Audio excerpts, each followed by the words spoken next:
Ladies and gentlemen, gentlemen and ladies, ladies and gents, we have two short stories for you that we're going to be bringing to your attention. One of them is called The Drops and the Sparks. The other is called The Super Guys, the Ironic Duel. We're going to start with the Drops and the Sparks. It's a little story. This is a story about the drops who make up the waters and the sparks that make up a fire. It just so happens on the crest of a mount mid-bowl that two drops would encounter three sparks. It went this way. Arthur, one of the drops, says, "Mindy, we've never traveled this far before." Mindy says, "That's because you were too scared." Arthur says, "No, I wasn't." Mindy says, "Was too." Arthur says, "Was not."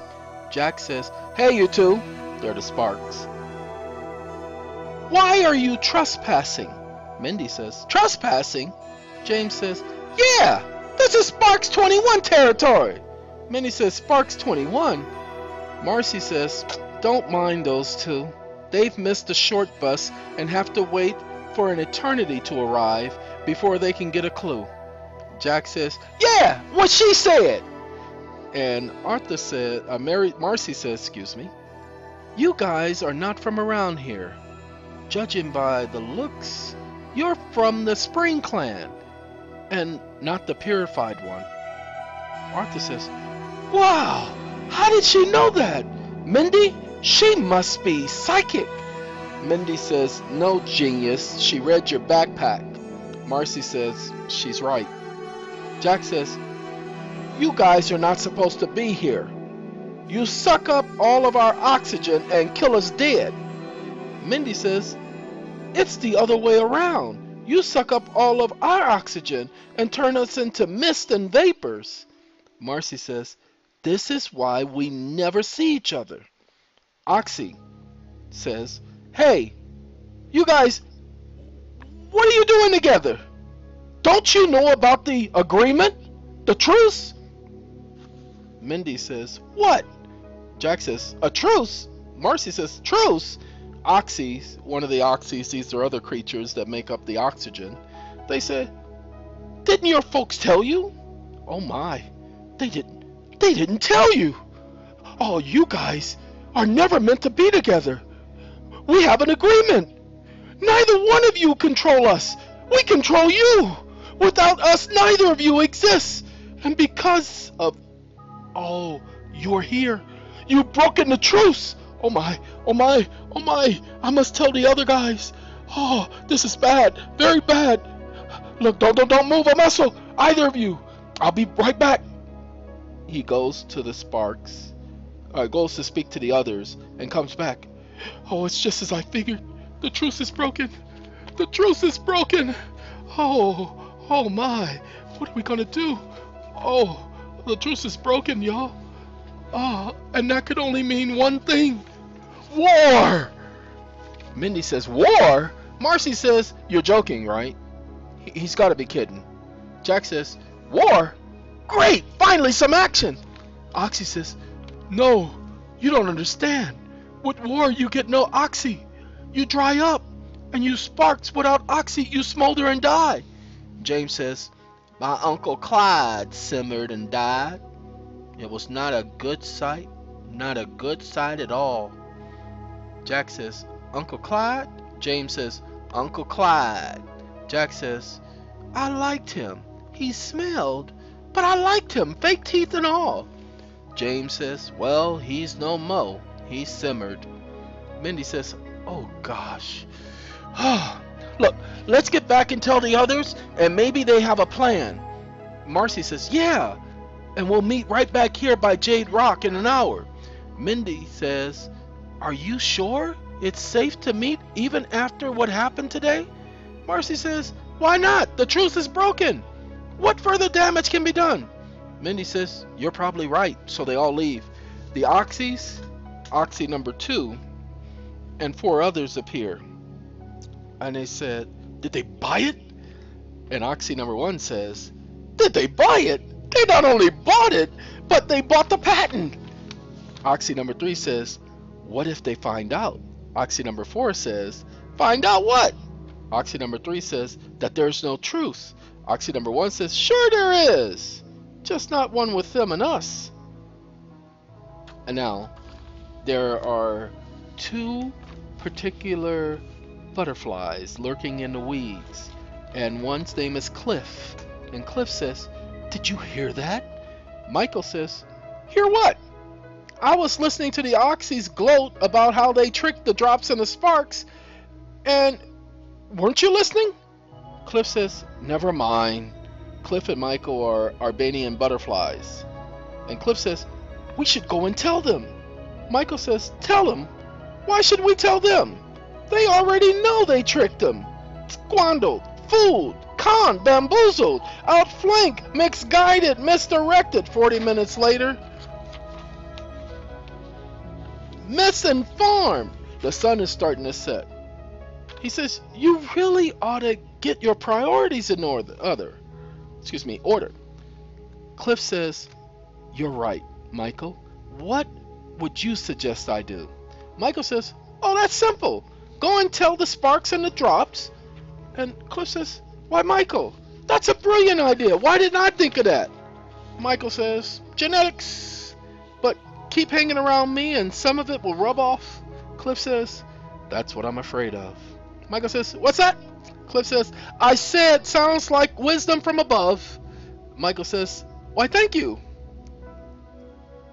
The first non-denominational meeting between the drops and the sparks in 3,600 years. Papa Flame says, Now, everybody calm down. The ABF may be correct." Albanian butterflies. "May be correct, or they may have heard wrong. We don't know." Mama Fall says, "Papa's right. Until we know more, we should not speculate." Reverend Infernal says, Now, to err on the side of caution, I say caution. It's prudent indeed. But these are the last days of prophecy, and we needs to seek shelter where we may be best protected from the great rock from above. Deacon Pope says, No, we must first offer a sacrifice, a version of both classes and clans. Papa Flame says, There shall be no hiding and no sacrifice. We shall go to the Oxys and get to the bottom of this. And the people agree. Deacon Pope says, I still say a virgin sacrifice, 2 virgin sacrifices. Reverend Inferno, no, shelter. We must hide. I'll protect the 2 virgins and all their alternates. I will shield them from any harm that may come their way, while I shall thrust my body upon them and provide them the ultimate protection. Mama Fall says, the 2 of you shut up, or I will have you protect Anna, Betsy, Joy, and Mabel. These are all in their hundreds. They're all virgins, just as you requested. Reverend Infernal says, Perhaps I spoke too hastily. And Deacon Pope says, Well, since you put it that way, maybe dialogue is the most prudent course. Ladies and gentlemen, the sparks and the drops, and, well, technically, the drops and the sparks, it's going to be left up to other people to add the rest of the story. This is not a sequel, this is just a mini-series of 5 episodes where the drops, the sparks, and the oxys show what really goes on a molecular level with our environment. Remember, oxygen is combined in water and air. The fire needs oxygen. The water needs oxygen. Without it, it's just hydrogen. or helium, or see. So the sparks, the oxys, and the drops. Beginning of that story. All right, that's a fun one. I like that one. Would you want to be my friend? Ladies and gentlemen, we have another short story. This one is called Super Guys, the Ironic Duel. There's about Nevin and Levin. They are cousins, both born on the same day, in the same state, in the same city, in the same hospital, in the same maternity ward, by the same hands of two doctors who themselves were twins. Folks, you can't make this stuff up. There was a problem with the dual deliveries. Somehow, a mixture of Eeon, nitrous oxide, and general anesthesia was introduced into the mother's bloodstreams. Both women were fine, but the newborns were released to their respective families after 2 months of observation. Both went to the same school, wore the same clothes, ate at the same food location, ate the same foods, rode the same model bike. Well, you get the picture. These two fellas were just ordinary until May 25th, 1999, at precisely 10:15 a.m. They changed. Instead of being the same, they were now polar opposites. Nevin, the geek, and Levin, the jock and ladies' man's, or so he says he is. Since this is all new to them, they attempt to learn their limits the hard way, and so it would be. They tried to leap a 10-story building. That didn't go well. They tried to stop a moving train by anchoring a chain to the rear. 3 counties later, they would rethink that idea. They would try to bungee jump off a mountain. The very first attempt, a mountain, not a trash can, not a wall or a house, but a mountain with a 30,000-foot drop. Nevin thought since none of their other failed attempts resulted in any bodily damage, that they should be okay. Yep, scientific reasoning at its pitiful best. So here we go. Nevin says, "Okay, you ready, Levin?" Levin says, "Ready? Why I gotta go first?" Nevin says, "Paper covers rock." Levin says, "That's a stupid game." Nevin says, "Game or not, it's your turn." Levin says, "Well, I'm not going." Now, Nevin comes over. Oh my gosh, I forgot." Levin says, "Forgot what?" "I forgot to check your backup." Levin says, "See? This could have," and he pushes him over. "Killed me! Nevin!" And Nevin looks over the edge of the cliff and he says, "Levin, you okay, cousin?" And Nevin from the bottom of the cliff says, "Yeah, I'm okay, but you pretty soon won't be." And Nevin says, "Oh, come on, cuz. It's the scientific experiment." And Levin says, "Scientific by censored." Nevin says, "But we know we can survive a 30,000-foot fall unscathed." Levin says, "We've learned?" And Nevin says, "Yeah, we're a team, Levin and Nevin." Levin says, "Yeah, Levin and Nevin." And Nevin says, "Notice how I gave you top billing?" Levin says, "Yeah, now stop before I remember being pushed." They're back at the family home in the Hamptons, and Levin says, "Mother, did you forget my clothing?" He speaks in an accent only in the Hamptons. Mrs. Croy says, "Yes, darling, they're hanging on your door as always." Levin says, "Mother, you're the best. What would I do without you?" And Mrs. Croy says, "What indeed?"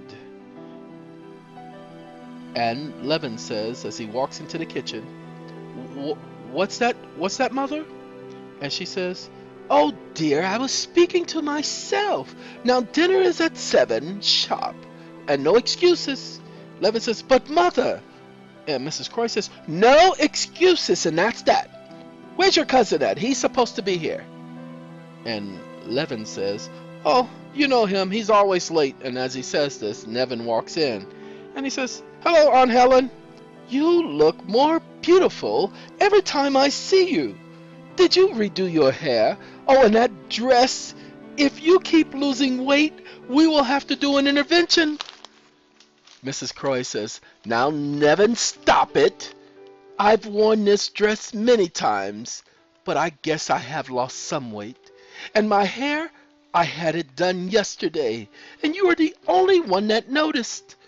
Nevin says, beautiful flowers are rarely noticed by their rivals, but when they blossom, they stand alone, all by themselves for all to see. And he kisses her on the cheek, and she says, dear child, you're going to make me blush. Nevin says, all the more reason. Mrs. Croy says, reason. Now, go you two off to your routine in the study while I set dinner. And they both head into the study. Levin says, hey, Nev, got something I want to show you. Nevin says, Lev, I got something I want to show you. Levin says, no, me first. Nevin says, no, cuz, me first. I'm the guest, you're the host. Levin says, I'm the eldest. Nevin says, no, you're not. Levin says, am too. Nevin says who? Levin says me. Nevin says, okay, then that's that. I'm going first. Levin says, what? Nevin says, age must yield to beauty. Levin says, okay. Wait a minute. And Nevin walks into the study, and Nevin says, okay, Lev, where'd he go? And Levin walks right in behind him. You stole my idea! You stole my surprise! Levin says, no, I didn't. You must have been following me again like before. Levin says, no, I have not. Nevin says, I can go to China and back in 2 seconds. Levin says, I can go to the Antarctic and back. But gotta remember to wear some clothes. It was freezing. I mean, cold. So cold that Frosty said that I was nuts. Nevin says Frosty was right. Okay, indestructible, teleportation. We really ought to test our other abilities. Levin says, we? You act like we're some team or something. Levin says, well, we are, aren't we? Levin says, maybe. Nevin says, what are you getting at? Levin says, I get the hot chicks and you the bifocals. And we got a deal. Nevin says, okay, fine, we got a deal. And they both go in to eat. And they say, the mother calls them in to eat, and they say, now let's go and eat. Nevin says, we'll speak about this tomorrow. The next day, Nevin says, okay, let's see if we change, let's see if we can go to the same teleport at the same time. Trial number 10. Wait, what the?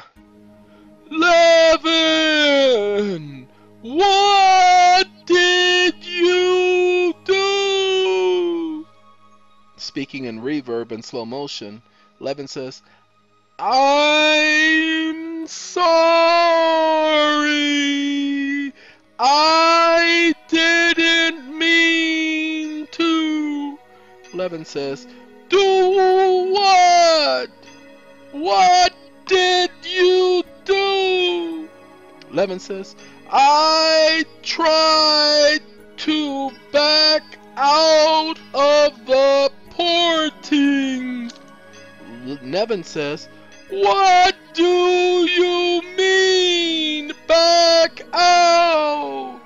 Levin says, instead of going forward, I teleported backwards. Levin says, oh man, oh man, oh man, we must do something.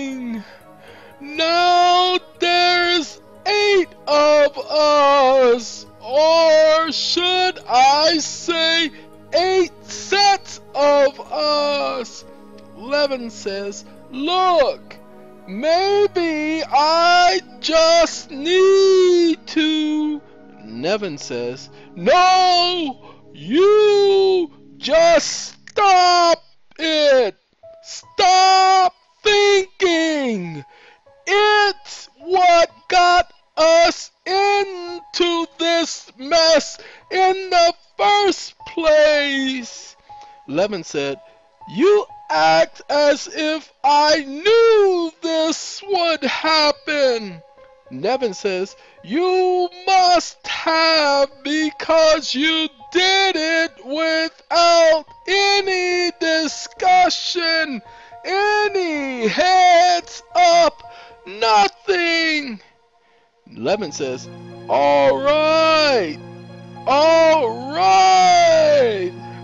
God, you can really act like a bia. And Nevin says, 8 sets of us, probably trapped forever. No clue as to how to get out of this. And at that moment, Levin just transports back again, or teleports back again, like this. Ha ha ha! Who's your daddy? Who's your daddy? Big Papa. Huh, boy? Yeah, Nevin slaps him across the head. Ouch! What was that for? Nevin said, because you ain't got no kids, remember? Levin said, man, give me some credit and some respect. I found a new ability. Nevin says, you're right. You almost got us stuck forever and possibly stranded. No food, no water, nothing. Yep. All of the credit goes to you. Levin says, I love it when you call me Big Papa. Notorious. Nevin said, you gotta be kidding me. Levin said, what? Man, Biggie's the bomb. Nevin said, whatever. Levin says, you don't like Biggie? Oh, you're a hater. That's what your problem is. You're a hater. Carlton, Tony Bennett wants his plaid pants back. Biggie, I'll be missing you. Puffy, you forgot your cone. Pac, is there really a heaven for a G? Hail Mary. Nevin says, will you stop it, please? Levin says, are you sure? 'Cause I can do this all day. Nevin says, yes, I'm sure. Levin says, think before you answer. Are you sure? The Staple Singers. Nevin says, oh God. Levin says, look, that's by... I don't know who that's by. What's that tune? Oh God. The two work together in coming up with new abilities on the fly as they develop one. The technique, Nevin says, the technique that you invented. Levin says, invented. Nevin says, you like that? Levin says, yeah. Nevin says, yeah, I knew you would. Well, I was thinking, what would happen if I tried to touch one of my copies or to use one of these techniques in a temple zone? Levin says, temple zone? I really don't like that name. I mean, it's way too childish. Nevin says, well, you make a suggestion. And if not, then we will stick and settle with the day that we attempted to enter into it. Levin says, stationary. I like stationary. No zone and no other identifiers, just stationary. Nevin says, you know, I like that. So stationary it is. So let's try touching one of our doubles, then one of each other's double. When they first try, the doubles disappear, and after some hours they reappear without any clue as to where they had been. Levin touches it, and it is able to, excuse me, and he is able to see and know in an instant all of that had happened. Levin says, "Hey Nev, you're not gonna believe this. He went to California. Excuse me. He went to the California boring meeting. He made nicey nice with the board. Said that you were dealing with a pressing matter. Oh, and Rachel sends her love, and she says call her. He also handled the Cooper deal, just as we discussed, and I know everything, every detail, every second." Nevin says, "You're kidding. You mean I don't even have to go to work? Or that I could date 9 girls? No, let's make that 39 girls. Gotta keep it realistic as possible." Nevin says, "That would mean 0 girls." Levin says, "What's that?" Nevin says, "Nothing, cuz, nothing. You were dreaming, you were saying?" Levin says, "Yeah, 39 girls at once, and never let on and experience everything at the same time. This is fantastic!" Levin says, "Fantastic! This is awesome!" Ladies and gentlemen, that is the super guys, the dynamic, the ironic duel. I like the story, and so I introduced this story to all of you all, and my suggestion is that when we start up the Eeon web channel, or excuse me, the actual website, we will be putting out our own material. And stuff like this story, we'll be inviting people to help put the story together.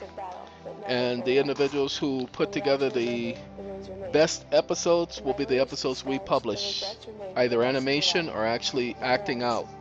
We're going to put together our own network, our own channel. And so we invite all of you. This is only an introduction to the type of stories.